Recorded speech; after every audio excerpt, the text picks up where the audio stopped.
Approximately 400,000 years ago, the geological epoch known as the Middle Pleistocene had the whole of the European continent locked in its merciless, icy grip. This was the peak brutality of the Ice Age. The landscape, once a mix of forest and steppe, was now a vast, desolate expanse buried under thick, crushing sheets of glacial snow and unforgiving permafrost. The very air was a weapon slicing through flesh with every breath. Out there, in the bone-chilling white, featureless cold, a small, tightly knit group of Neanderthals was wandering.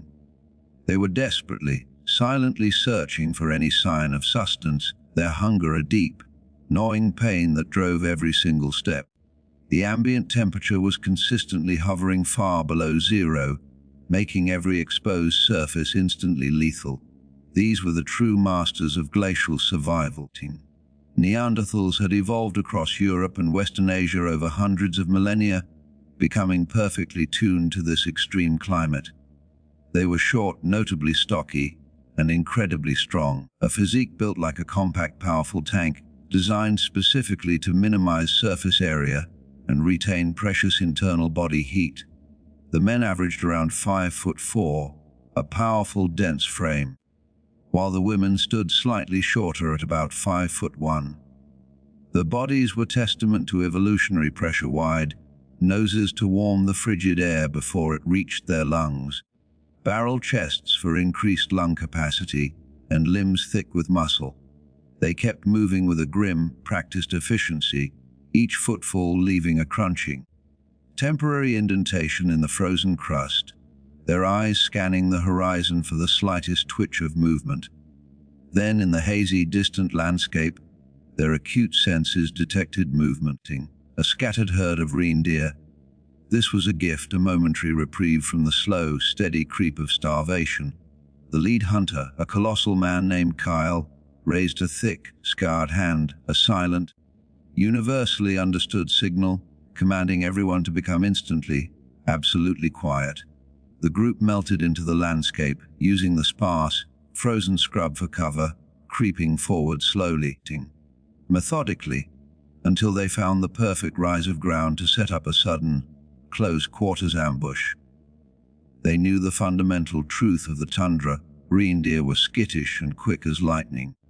You had to get within arm's reach and strike with overwhelming, concentrated force. The strategy was riskier than using projectiles, but it guaranteed maximum yield and minimal noise, which was crucial. The second the Neanderthal hunters were near enough, close enough to smell the damp, wild scent of the herd, Carl let out a single, piercing roar, a sound designed to terrify and confuse, and leaped with startling speed onto the flank of the biggest, strongest reindeer. In that same instant, the rest of the group piled on like a living, coordinated weight. They did not use crude spears, they used pure crushing body force and their sharp, hand-held flakes of flint. A younger hunter immediately went for the throat, while another locked onto the back legs, disrupting the animal's balance.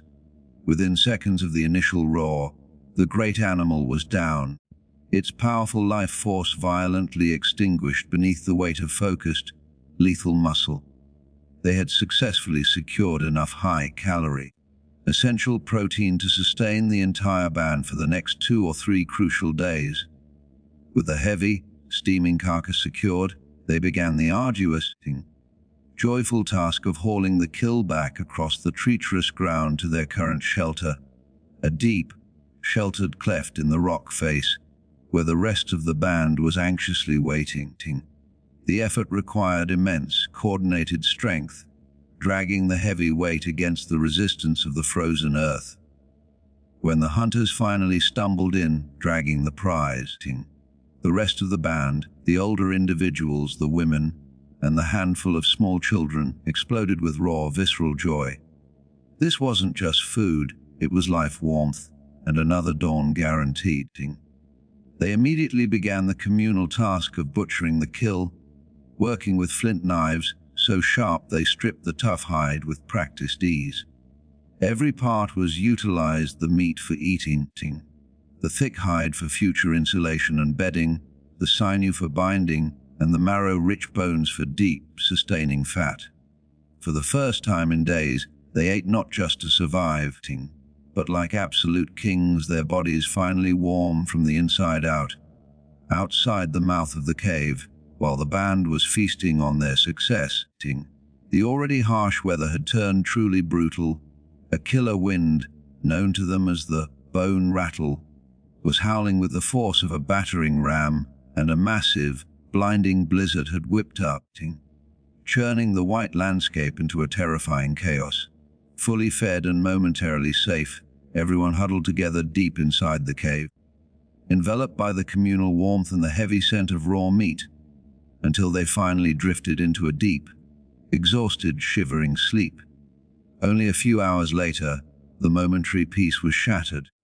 An elder, whose name meant grey eyes, woke up violently, gasping and thrashing for air. His lungs burned. He shouted a choked, desperate sound that instantly woke the entire group from their slumber. The horrifying reality crashed over them. The cave entrance, their only source of clean, cold oxygen, had been completely sealed by the massive, relentless drifting snow. The snow had been packed hard by the gale, force wind into an impenetrable wall of dense ice and frozen powder. If they didn't dig out fast, the air quality would drop below survivable levels, and they would all suffocate in the dark warmth of their supposed sanctuary. A wave of primal, oxygen-starved panic ripped through the band. They attacked the solid, rapidly hardening wall of snow and ice with their bare hands, frantic, fueled by the immediate threat of annihilation. Every shallow, ragged breath they took felt heavier, warmer, and more corrosive than the last. The smaller children were already struggling, their shallow cries muffled by the toxic air. Just when hope seemed to be vanishing, Kyle, the leader, managed to punch a single, tiny crack in the dense ice seal. A blast of pure, freezing life, giving air rushed in with a whoosh. Everyone near the crack instantly sucked it down like it was the sweetest, cleanest thing they had ever tasted in their entire harsh lives. They had cheated death by mere moments. Minutes later, the entrance was a rough, human-sized hole, and they stumbled out, gasping and disoriented, into the maelstrom of the raging storm. But the moment they stepped outside the relative safety of the rock face, disaster struck again, demonstrating the ruthless, immediate lethality of the Ice Age world. A colossal saber-toothed cat, a smilodon, a dark blur of silent, terrifying muscle, lunged from the shadows of the swirling whitehead, snatched a small, slow-moving child named Sierra, and vanished back into the blinding snow as quickly as it had appeared. The men, reacting instantly on instinct, grabbed their flint hand, axes, and took off after the predator, roaring a mix of rage and desperate grief. While they were gone, consumed by the futile chase, a second, equally massive cat, attracted by the scent of fresh blood and the easy targeting, attacked the weakened group left behind near the cave entrance. It mauled one of the young women, Tali, sinking its immense canines into her shoulder, and dragged her away with shocking ease. The hunters chased the first cat for miles, following the faint drag marks, but eventually lost both the tracks and the predator in the absolute chaos of the relentless whiteout. When they finally returned, heartbroken and physically spent, they collapsed near the cave mouth and heard only the desolate, gasping crying of a few remaining infants. Kyle, the leader who had saved them from the snow, discovered that his own wife, the child's mother, had been taken by the second cat. Yesterday they had successfully killed to eat today. A predator had eaten their family. That brutal and immediate was the uncompromising law of survival in the Ice Age. The small band remained locked deep inside the cave for 2 more agonizing days, rationing the last dwindling portions of the reindeer carcass. The air remained stale, and the atmosphere was thick with grief and the paralyzing fear of another attack. They ate the last sinew and bone marrow, knowing the fuel was failing. On the 3rd morning, an older man cautiously peeked out through a tiny peephole He had painstakingly bored into the dense, icy snow-blocked entrance. What he saw solidified their greatest fear. The same colossal saber-toothed cat was sitting patiently just outside the perimeter, waiting like it owned the very territory they desperately needed to reclaim. Its massive head was low, its immense canines glinting faintly against the pervasive white light. They realized the predator now knew the exact coordinates of their vulnerable shelter. It had calculated the risk and was waiting for them to weaken or make a desperate mistake. With the blizzard still relentlessly raging outside, and their food reserves completely exhausted, staying meant a slow, miserable death from starvation or suffocation. They had to leave immediately, risking a violent, open-air confrontation over a slow, inevitable demise. Kyle, his face grim with resolve and still wet with tears for his wife and child, organized the remaining survivors. They armed themselves with the heaviest, roughest stones and crude, thick clubs they could quickly gather. The women and the handful of remaining children were placed tightly in the absolute middle of the formation, surrounded by the armed men. With a silent nod, they plunged out of the cave entrance, deliberately challenging the waiting predator. Sure enough, the cat reacted instantly, its hunger overriding any caution. It tried again, its massive body launching in a blur toward the weakest point, another child on the edge of the formation. But this time, the group was ready. They were organized not by hope, but by desperate, unified rage. The second the Smilden leaped, every single man converged, smashing down with concentrated, brutal force, striking its head and spine with heavy rocks and thick sticks. It was a chaotic, deafening melee of muscle, flint, and tooth. One of the hunters, a quick, sturdy man named Roker, lost his entire forearm to the cat's shearing jaws, the bone snapping with a sickening crunch. But the collective force of their attack was too great. Driven by the recent losses and the threat to their future, they beat that massive cat to a messy, final death. The relief was intoxicating, but the victory was expensive. They immediately butchered the powerful predator on the spot, hastily securing the high-quality cat meat, a prize they would not typically dare to consume, and taking the thick insulated hide, leaving behind Roker, who was bleeding out quickly into the snow. The relentless law of survival claimed another life, but provided the rest with a chance. Now the small, depleted band was entirely alone, adrift in an endless, frozen desert. The snow was getting deeper, slowing their progress, and the wind was sharper, cutting through their meager reindeer skins. Tiny formations of ice were forming constantly on their eyelashes, obscuring their vision.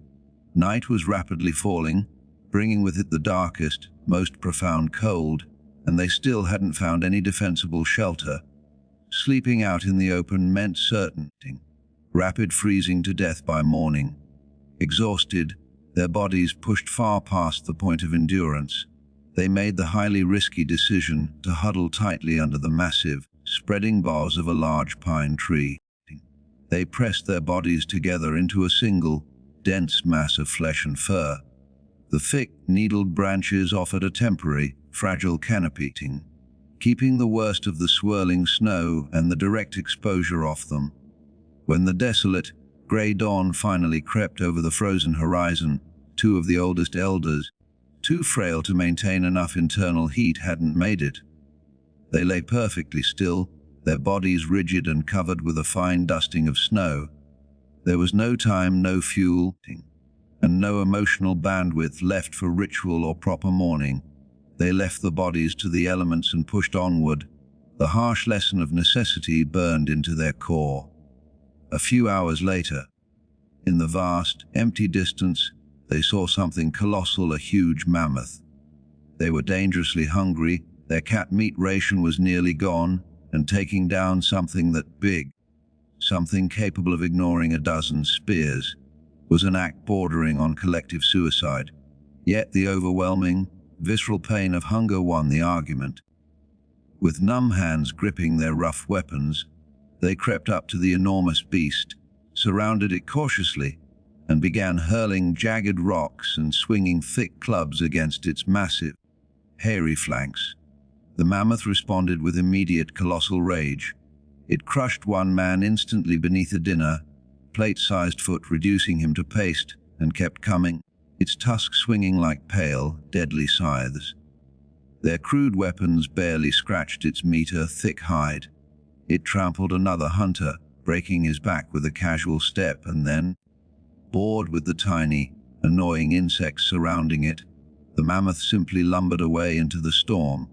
They'd lost 2 more invaluable people and still had nothing, absolutely nothing, to eat.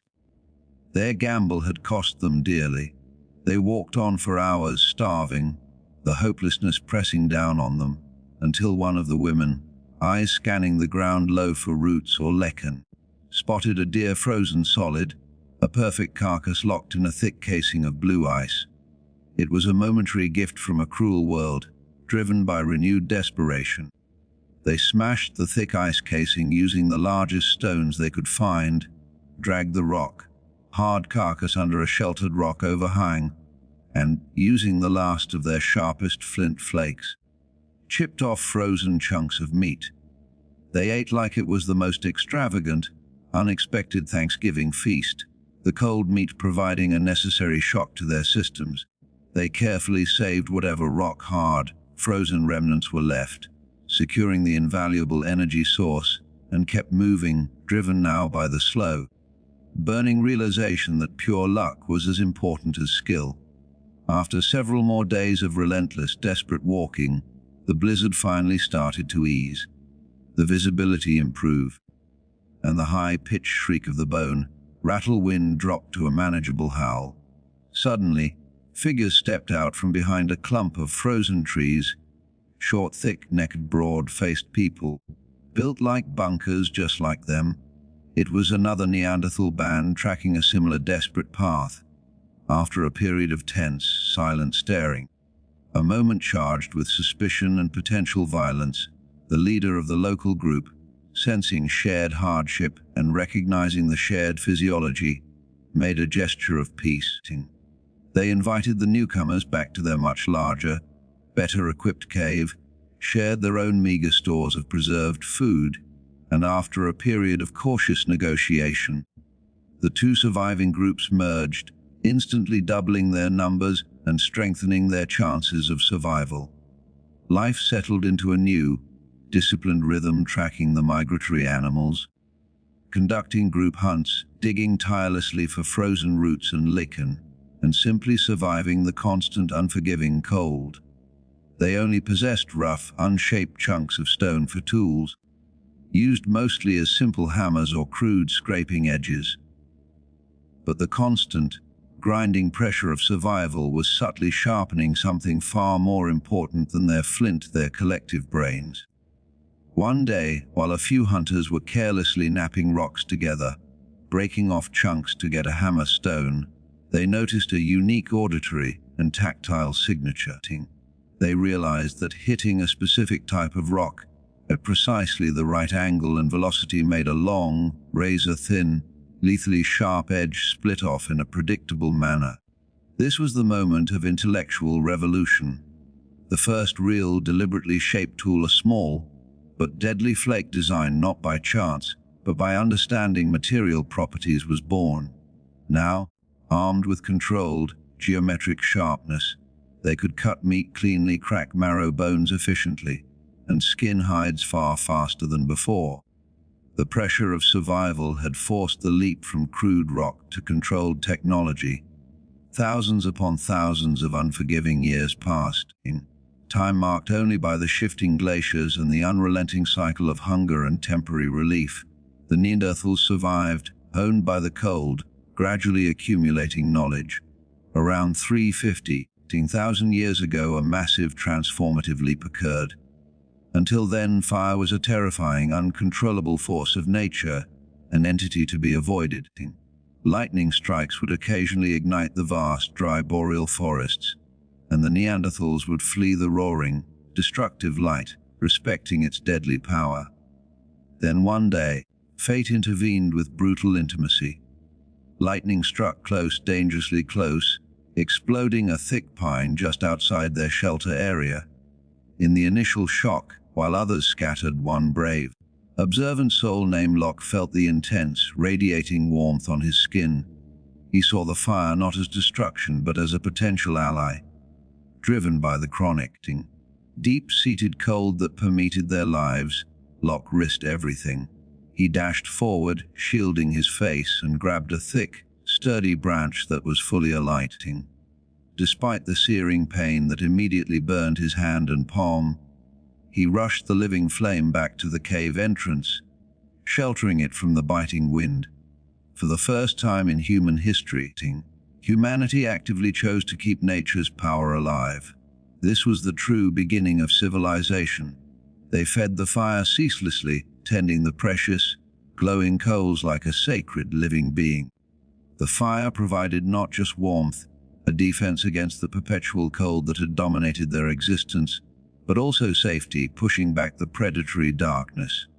Later, through endless trial and error and sheer necessity, they figured out that striking two specific types of stones together produced a shower of hot sparks, and that these sparks, when precisely directed onto a bundle of bone, dry grass, or fine tinder, could reliably catch and hold the fragile flame.